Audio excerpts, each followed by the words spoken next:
Sud Radio, André Berkoff. Berkoff, dans tous ses états, ça balance pas mal. Géraud, quel jour, un jour au mauvais endroit, oui, au mauvais moment, au mauvais endroit, oui. Et il y a la saloperie qui frappe, l'innommable, le massacre au couteau ou ailleurs, ou le viol, ou le tabassage, etc. Et franchement, hélas, on en parle aujourd'hui presque. On se dit, c'est évidemment le sentiment d'insécurité que certains ministres disaient. On sait très bien ce qui se passe, la vraie insécurité depuis la France Orange Mécanique et autres. On en parle, on en a parlé. Hélas, on en parlera encore parce que ça devient presque. Ce n'est plus un fait divers, c'est un fait de société. Même un ministre de l'Intérieur, en l'occurrence Bruno Retailleau, l'a reconnu, un peu tardivement, mais bon. Mais là, il ne s'agit pas de ça. On veut comprendre pourquoi il y a différence de traitement quand c'est Aboubacar ou quand c'est Lorraine, quand c'est Naël ou quand c'est Elias, quand c'est tel ou tel ou tel. Mais tout crime est dégueulasse, qu'il soit de Naël, qu'il s'appelle Abdallah, ou qu'il s'appelle Laurent, ou qu'elle s'appelle Lola. Mais ce qui est dégueulasse, c'est quoi? C'est ce crime, c'est cette peine de mort qui s'applique presque tous les jours. Et pourquoi alors certains parlent, dans certains cas, oui, il faut faire une minute de silence à l'Assemblée nationale, oui, il faut dire que c'est pas possible, qu'il y a tel ou tel fragment de la population qui est en danger, et puis d'autres qui disent, attention, récupération. Pierre-Marie Sèvres, bonjour. Bonjour André Berkoff. Vous êtes, je rappelle, et on vous reçoit et toujours avec plaisir, vous êtes partagé. Directeur de l'Institut national de la l'Institut pour la justice. Pour la justice, pardon. Et justement, je sais que vous êtes penché là-dessus, du point de vue à la fois des statistiques, des chiffres et des significations. Alors pourquoi, effectivement, on l'a constaté encore récemment, pourquoi c'est 10 poids, 10 mesures, j'allais dire, plutôt que 2 poids, 2 mesures? Oui, alors c'est extrêmement intéressant parce que c'est évidemment une grande différence avec ce qui a pu avoir lieu dans le passé. Moi, je me réfère très souvent, et vous le connaissez, vos auditeurs le connaissent certainement, l'ouvrage de Jérôme Fourquet, L'archipel français. Ouais. Je pense que c'est le meilleur, en tout cas, en ce qui me concerne, livre de sociologie, le meilleur portrait de la France récent, avec les suites qu'il y a eu ensuite. Tout à fait. La France n'est plus un pays homogène, république une et indivisible. Nous ne sommes plus un pays un et indivisible. Nous sommes un archipel avec un phénomène de communautarisation qui se développe depuis au moins 20 à 30 ans, qui a mis beaucoup de temps à se développer, mais qui aujourd'hui est bien avancé, qui a pour racine, non exclusive, mais pour racine, une des racines principales, c'est tout de même les flux migratoires qui ne sont pas régulés depuis la fin des années 70, donc qui amènent beaucoup de gens de diverses cultures, qui évidemment peuvent avoir une assimilation plus compliquée. Ça n'est évidemment pas la seule raison. Je renvoie à Jérôme Fourquet et l'américanisation, enfin bref, etc. Et donc, le résultat, c'est que, in fine, on en arrive effectivement à une situation où chacun s'est mort. Et c'est absolument... C'est ça qui est terrible. Chacun s'est mort. Oui. Je ne défends que les morts de ma communauté ou de mon milieu politique et autres. Exactement. Ouais. On le voit très bien avec Aboubacar Cissé, où c'est évidemment une tragédie, comme tous les meurtres. Nous, à l'Institut pour la justice, on s'oppose évidemment. Nous, on lutte contre l'insécurité. Donc, on lutte évidemment contre ce genre de meurtre qui est insupportable. Mais c'est vrai qu'il y a eu une instrumentalisation évidente par la gauche de ce meurtre, que c'est une personne déséquilibrée qui l'a tué. Le motif islamophobe n'est a priori pas retenu en tout cas, n'a pas été retenu ni par le procureur, voilà, ni exactement. Et ça semble assez clair, même en tant qu'observateur. Donc c'est instrumentalisé par une certaine partie de la société, par des forces politiques, et à l'inverse, d'autres meurtres qu'on pourrait considérer faire plus l'unanimité, typiquement l'affaire de Lorraine à Nantes.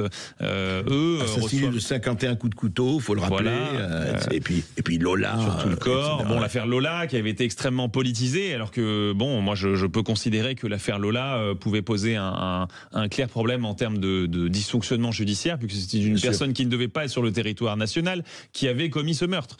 Donc bon, voilà, on en arrive à une situation d'archipel français où chacun s'est mort. C'est une tragédie, mais malheureusement c'est dans la lignée de ce qui change en France ces dernières années. Oui, alors justement, parlons de ça. Et pourquoi on parle? Mais c'est vraiment une question politique. C'est-à-dire, selon que vous soyez de tel ou tel bord politique, vous allez parler de récupération d'un côté et autrement de crimes abominables de l'autre. Alors moi, je ne voudrais pas surinterpréter le rôle des politiques. La réalité, c'est qu'il y a des communautés en France qui vont se sentir plus proches ou moins proches de certaines affaires. C'est vrai, non mais médiatiquement, on entend les politiques très bien sûr. Et il y a une instrumentalisation, effectivement. Oui. Mais je voudrais pas non plus être dans l'extrême inverse qui dit, vous savez, si l'extrême droite est si haute en France, c'est la faute de CNews.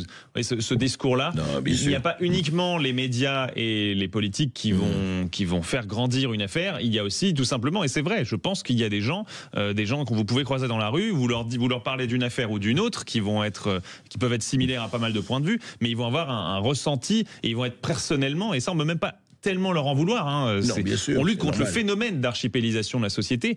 Il y a des gens qui vont sortir plus proches ou moins proches de certaines affaires, de certaines victimes. Là, c'est un fait. Et la politique arrive en deuxième ligne. Oui, je vois bien, mais pourquoi je parle de ça? Évidemment, il y a ça, et c'est normal. Enfin, c'est normal. On comprend que des gens soient plus concernés par l'un que par d'autres. Mais moi, je parle des médias. Je parle de la médiatisation. Il faut en parler, y compris nous, y compris d'autres. Pourquoi choisir? Moi, je ne comprends pas que les médias, qui ne sont pas concernés justement par ça, choisissent leur mort ou choisissent la bonne victime ou la mauvaise victime. Alors, vous avez encore vu. Je sais bien que vous avez remarqué que ces dernières années, il y avait tout de même une religion woke, progressiste, on peut l'appeler comme on veut, qui décide qu'il y a des privilégiés qui ne méritent aucun égard, et il y a des supposés oppressés qui finalement deviennent les privilégiés, puisqu'on leur accorde des privilèges basés sur notre première assumption, comme qu'il y aurait d'autres privilégiés. Et donc ces oppressés-là, ces privilégiés-là seraient les blancs, les groupes majoritaires d'une manière générale, donc les blancs, les chrétiens, bref, donc les hommes, ça peut être tout un tas de choses. Et à l'inverse, il y aurait les minorités, donc les minorités opprimées, musulmans, voilà, exactement. Et donc, pour beaucoup de personnes qui adhèrent à cette religion progressiste, puisque c'est une idéologie, c'est une religion, pratiquement, on a des dogmes, etc. On ne remet pas en question le colonialisme, c'est forcément mauvais, on ne s'intéresse pas à la réalité. Le privilège blanc, etc., etc. Voilà, par définition, ils sont mauvais. Les blancs seraient mauvais par définition, et peu importe qu'ils le sachent d'ailleurs. Et d'ailleurs, beaucoup de blancs qui adhèrent à cette idéologie disent « moi-même en tant que blanc, je suis colonialiste ». Enfin bref, donc c'est un dogme, ils se moquent de la réalité rationnelle, et donc au final, effectivement, selon leur prisme à eux, il y a des victimes qui méritent beaucoup d'égards, il y a des victimes qui n'en méritent pas, qui n'en méritent aucun. Donc c'est finalement, vous avez raison, c'est le résultat d'une idéologie, moi j'appelle ça une religion, la religion progressiste qui a 40 ans, qui a mis du temps à se développer, qui ne touche pas d'ailleurs la majorité de la population, qui touche une minorité de la population, peut-être 20 à 30% d'élites urbaines, etc. Et effectivement, à partir de ce prisme-là, de cette religion-là, on en perd toute la raison, et on va considérer qu'un meurtre commis par une femme sous OQTF sur une gamine de 12 ans, qui était l'affaire Lola, après acte de barbarie et de torture, va être moins grave et mérite moins d'attention médiatique et politique que le meurtre tout aussi grave, bien sûr, tout aussi abominable et plus que regrettable, le mot évidemment trop faible, d'un homme par un déséquilibré au hasard sur lequel on pourrait faire des choses. Moi je le dis, on pourrait faire des choses. Ça n'est pas normal qu'un homme déséquilibré sur lequel on avait eu des éléments ait été en liberté. Sûr. Mais il y en a eu d'autres, hélas. Et il y en a eu d'autres, et il y en a bien d'autres. Mais effectivement, il y a un deux poids deux mesures qui paraît complètement aberrant, et idéologisé. Ouais, et je crois que c'est là-dessus qu'il faut vraiment se battre. Encore une fois, comme vous dites, je veux dire, nous on est pour l'abolition de la peine de mort, mais véritablement, et à tous les niveaux, et pas seulement, et au niveau des assassins aussi. Ouais. Exactement. Merci Pierre-Marie Sèvres. Merci à vous. Merci. Sud Radio, c'est vous qui donnez le ton. Merci Sud Radio pour votre diversité dans les échanges. C'est vrai que c'est une radio libre. Sud Radio, parlons vrai.